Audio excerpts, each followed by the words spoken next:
আসসালামু আলাইকুম। আমি আবারও চলে আসছি নতুন আরেকটি ভিডিও নিয়ে।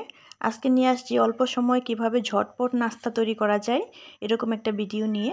তো সেজন্য আমি প্রথমত হচ্ছে ক্রিমটা রেডি করতেছি। তো আগের কিছু ক্রিম ছিল, ওটার মধ্যে জাস্ট আমি একটু সুজি ইউজ করেছি এবং চিনি দিয়ে ভালো করে মিক্স করে ঘন করে নিচ্ছি। যেহেতু এটা আমি ইনার হিসাবে ইউজ করব আমার ব্রেডের মধ্যে, সেজন্য এটা ভালো করে ঘন করে নিয়ে নিলাম। এখন আমার ফিলিংটা প্রায় রেডি হয়ে গেল। আলাদা করে আমি ব্রেডটাও রেডি করে নিলাম। তো ব্রেডটার মধ্যে আমি এই ফিলিংটা দিয়ে দিব। তো দিয়ে দিচ্ছি আমার ফিলিংটা ব্রেডের ভিতরে এমনভাবে দিতে হবে যেন রোলগুলো হচ্ছে ছড়ে না, কি বলে, আলাদা না হয় সেজন্য।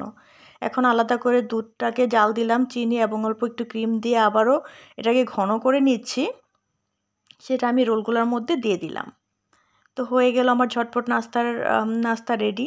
এখন জাস্ট হচ্ছে যেহেতু খেতে হবে সেজন্য আমি একটু ডেকোরেশন করতেছি। এখানে ডেকোরেশনটা জরুরি, যেহেতু খাওয়ার পাশাপাশি দেখার বিষয়টাও মাথায় রাখতে হবে, সেজন্য কিশমিশ এবং বাদাম দিয়ে একটু ডেকোরেশন করে নিলাম। অসাধারণ হয়েছিল খেতে। ধন্যবাদ ফর ওয়াচিং।